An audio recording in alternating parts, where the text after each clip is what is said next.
प्रयागराज में नकली नोट छापने वाले जामिया हबीबिया मदरसे पर कानून का शिकंजा लगातार कसता जा रहा है।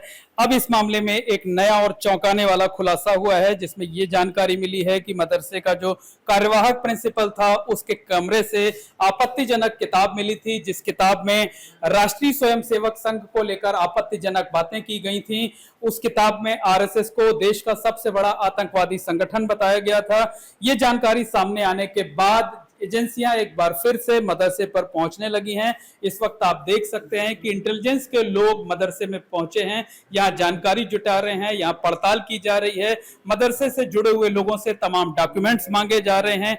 कितने बच्चे पढ़ते हैं, कहाँ के रहने वाले हैं, कौन कौन से स्टाफ हैं, इस बारे में जानकारी जुटाई जा रही है। साथ ही साथ जो विवादित किताब मिली है, जिसके बारे में जानकारी सामने आई है, उस बारे में भी मदरसे से जुड़े हुए लोगों से पूछताछ की जा रही है। आप देख सकते हैं कि इस वक्त जो पूछताछ का सिलसिला जो है वो जारी है। यहाँ पर जो मदरसे के क्लर्क हैं, जो कि यहाँ का पूरा कामकाज देखते हैं, यहाँ की चीजें देखते हैं, उनसे पूछताछ की जा रही है। इसके साथ साथ जो केयर टेकर मोहम्मद तौसीफ हैं, उनसे जानकारी जुटाई जा रही है। तो इंटेलिजेंस की टीम लगातार पूछताछ कर रही है। हमारे साथ यहाँ अतीक जी हैं। आप देखिए कि यहाँ पर जो बैंक का डिटेल्स है वो भी खंगाला जा रहा है। ये पता लगाने की कोशिश की जा रही है कि मदरसे के कितने अकाउंट हैं, कहाँ कहाँ पर कितने पैसे हैं, कहाँ से पैसा आता है। ये चेकबुक है और ये आप देखिए कि ये बैंक ऑफ बड़ौदा की कॉपी है, ये इंडियन बैंक की पासबुक है। इसके साथ साथ जो रजिस्टर हैं, ये रजिस्टर यहाँ पर जो है उन्हें खंगाला जा रहा है, उन्हें देखा जा रहा है।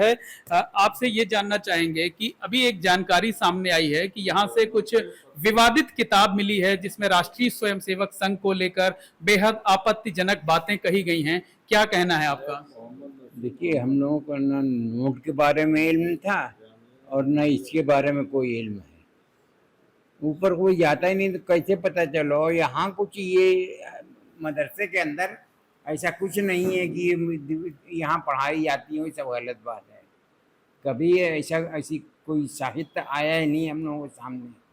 लेकिन एक किताब बरामद हुई है जिसमें आरएसएस को आतंकवादी संगठन बताया गया है। हम ये तो हम बता तो रहे हैं, हम लोगों के इल्म में है ही नहीं, तो कैसे बताया जाए। अच्छा, ये बताइए कि आप ये तो कह रहे हैं कि किताब ऊपर के कमरे से बरामद हुई है, जहां पे कार्यवाहक प्रिंसिपल का परिवार रहता था।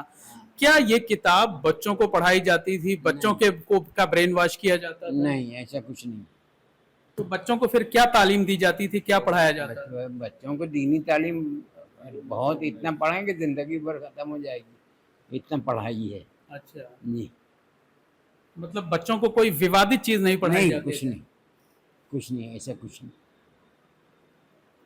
राष्ट्रीय स्वयंसेवक संघ को लेकर कुछ बातें होती कोई ऐसी बात नहीं। कोई बात नहीं। नहीं, तो मतलब जो आरोप लग रहे हैं वो सारे आरोप आप लोग खारिज कर रहे हैं? सारे आरोप खारिज क्या कर रहे हैं? जब हम लोगों ने देखा ही नहीं कुछ तो कैसे कहा जाए। लेकिन ये तो आप कह रहे हैं ना कि बच्चों को कुछ भी विवादित नहीं पढ़ाया जाता था? नहीं, कभी नहीं। उनके मन में नफरत नहीं भरी जाती? नहीं, कभी नहीं। तो केयर टेकर तौसीफ साहब भी हैं। तौसीफ साहब, ये जो आरोप लग रहे हैं, क्या कहना है इस पर? देखिए, आरोप जो लग रहे हैं, ऐसा तो किसी को पढ़ाया नहीं जाता है। यहाँ दीनी तालीम पढ़ाई जाती है, कुरान और हदीस पढ़ाई जाती है, और कोई वैसी पढ़ाई यहाँ नहीं पढ़ाई जाती है। मतलब जो बातें कही जा रही हैं, जो आरोप लग रहे हैं, वो गलत है, उसको खारिज कर रहे हैं आप लोग? अब गलत है या क्या है वो तो हम लोग तो नहीं देखे हैं कि क्या मिला है क्या नहीं मिला है। लेकिन बच्चों को गलत तो नहीं पढ़ाया जाता? नहीं, बच्चों को गलत नहीं पढ़ाया जाता है। बच्चों को दीनी तालीम पढ़ाई जाती है, कुरान और हदीस पढ़ाया जाता है। निश्चित तौर पर कहा जा सकता है कि जो जांच एजेंसियां हैं वो इस बात की पड़ताल करने में लगी हुई हैं कि आखिर किताब सिर्फ व्यक्तिगत तौर पर पढ़ने के लिए थी, या मदरसे में बच्चे वाले जो बच्चे हैं उनको भी ये किताब पढ़ाई जाती थी, उनके मन में भी नफरत भरी जाती थी।